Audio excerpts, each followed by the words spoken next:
بسم اللہ الرحمن الرحیم۔ قانونی ٹی وی چینل کے دوستوں کو منصف عوان ایڈوکیٹ کا اور خواجہ ناظم الدین بٹ ایڈوکیٹ کا سلام ہو۔ بٹ صاحب کیسے ہیں؟ ٹھیک ہے سر، میں ٹھیک ٹھاک، اللہ پاک کا شکر ہے۔ یہ بٹ صاحب میرے چیمبر فیلو ہیں اور یہ ماشاءاللہ بڑے ذہین ہیں اور اپنے کام میں بڑے مخلص ہیں۔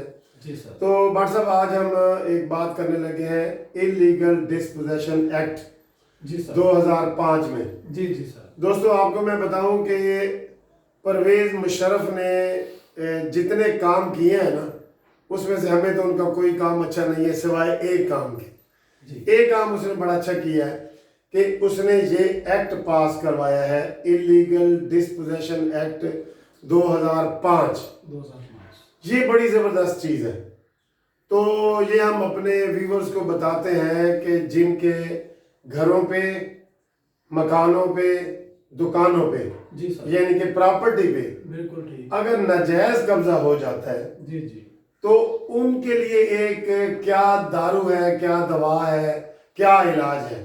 یہ ایک مشرف صاحب نے جو ایکٹ بنایا ہے اللیگل ڈسپوزیشن ایکٹ 2005، اس کا نام ہے۔ جی جی سر۔ اور یہ ویورز قانونی ٹی وی چینل کے دوستوں آپ کے لیے بڑا ہی فائدہ مند ہے، کیونکہ عام کیس ہم کرتے ہیں نا، اگر کوئی ہمارے مکان، دکان، جائیداد پہ، زمین پہ قبضہ کر لیتا ہے، کوئی موویبل اور ریموویبل پراپرٹی پہ قبضہ ہو جاتا ہے، ہاں، تو اس کے اوپر جو ہے نا وہ سال ہر سال لگتے ہیں۔ ایسی ہے سر، ایسی۔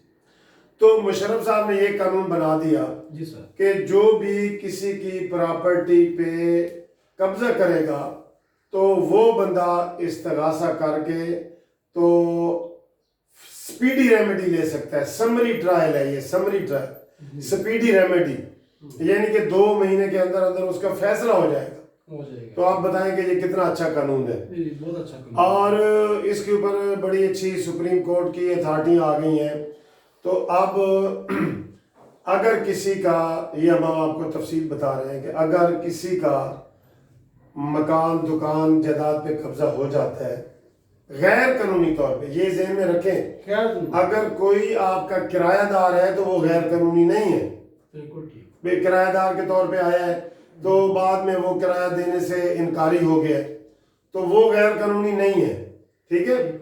تو یا اس نے آپ کو بیانہ دیا ہے اور وہ بیٹھا ہے، وہ قبضہ کر لیا ہے، یہ غیر قانونی نہیں ہے۔ اگر اس نے ملک صاحب سب لیٹ کر دیا ہوا ہے، وہ بھی غیر قانونی نہیں ہے، کیونکہ آپ نے اس کو غیر قانونی یہ ہے کہ کوئی آدمی آ کے آپ کو آپ کے مکان، دکان کی پراپرٹی سے نکالتا ہے اور آگے قبضہ کر لیتا ہے، اس کے پاس کوئی ڈاکومنٹ نہیں ہے، کوئی ایگریمنٹ ٹو سیل نہیں ہے، کوئی رینٹ ڈیڈ نہیں ہے، کوئی ایسی چیز نہیں ہے۔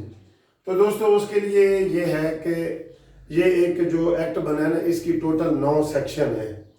تو اس کی اللیگل ڈسپوزیشن ایکٹ کے 3 اور 4 سیکشن کے تحت آپ ڈائریکٹ سیشن جج کے پاس جو ہے وہ کیس کر سکتے ہیں۔ مطلب صاحب جس بندے نے قبضہ کیا ہے پراپرٹی پہ، وہ بندہ اگر سٹے لے کے بیٹھ جاتا ہے تو اس کے لیے کیا پروسیس ہے جناب؟ آپ تھوڑا سا وہ سٹے بھی عدالت اگلی ڈیٹ پہ دیکھے گی کہ سٹے کس چیز کا، بھئی سٹے آپ کے پاس کیا ڈاکومنٹ ہے، میری پراپرٹی ہے اور آپ سٹے لے دیتے تو اگلی ڈیٹ پہ اگر وہ اس بیس پہ سٹے لیتا ہے کہ جی مجھے تھوڑا سا ٹائم دیا جائے، جو ہے نا، ٹھیک ہے میں انلیگل رہ رہا ہوں لیکن مجھے ٹائم دیا جائے، میں اس کا کرایہ دار تھا تو میرے حالات جو ہیں وہ خراب ہو گئے ہیں۔ نہیں بات صاحب یہ نہیں، میں اب یہ بات وہ دفعہ 7 کے تحت فوری طور پہ جو میں اب آپ کو ایک پروسیجر بتا رہا ہوں، یہ سنیں، یہ اکثر عدالتوں میں ہو رہا ہے، مطلب یہ سنو، وہ عدالت ڈائریکٹ عام کیس ہم سول جج کے پاس کرتے ہیں اور یہ جو اللیگل ڈسپوزیشن ایکٹ والا ہے یہ ہم سیشن جج کے پاس کرتے ہیں، جی ٹھیک ہے، دفعہ 3 اور 4 کے مطابق۔ اور دفعہ 7 کے مطابق وہ فوری قبضہ آپ کو دلا سکتا ہے 3 دن میں، 3 دن میں قبضہ دلا سکتا ہے، ٹھیک ہے۔ اور پھر اس کی بڑی سزا ہے۔ تو یہ ایک بڑی اچھی چیز ہے، جو لوگ پاکستان میں رہتے ہیں یا پاکستان سے باہر رہتے ہیں، اگر ان کے کوئی کسی رشتہ دار نے، بھائی نے، دوست نے قبضہ کیا ہوا ہے تو وہ فوری طور پہ قبضہ اس کا چھڑوا سکتا ہے اس دعوے کے ذریعے۔ تو آپ اس کے حوالے سے مزید آپ کو کوئی اگر کوئی ریمیڈی ہو تو آپ مجھے بتائیں، میں آپ کو ٹیلی فون پہ انشاءاللہ اس کا بتاتا ہوں. تو آپ ٹیلی فون نمبر ہمارا نوٹ کر لیں 0300-472-5752. منصف لا چمبر 1 Turner road Lahore high court Lahore. تو وہ کوئی دوسرا دعویٰ نہ کرے, وہ اسی انلیگل ڈسپوزیشن ایکٹ 2005 کے تحت دعویٰ کرے جس کے مکان دکان گھر پہ غیر قانونی کسی نے قبضہ کیا ہے. تو یہ ایک بڑی ریمیڈی ہے جو فوراً آپ کو مل جاتی ہے. تو یہ آج کا لیکچر تھا. تو انشاءاللہ پھر اگلے لیکچر میں ملیں گے. تو آپ قانونی ٹی وی والوں کو ایسے ویو کر دیں. خدا حافظ جی.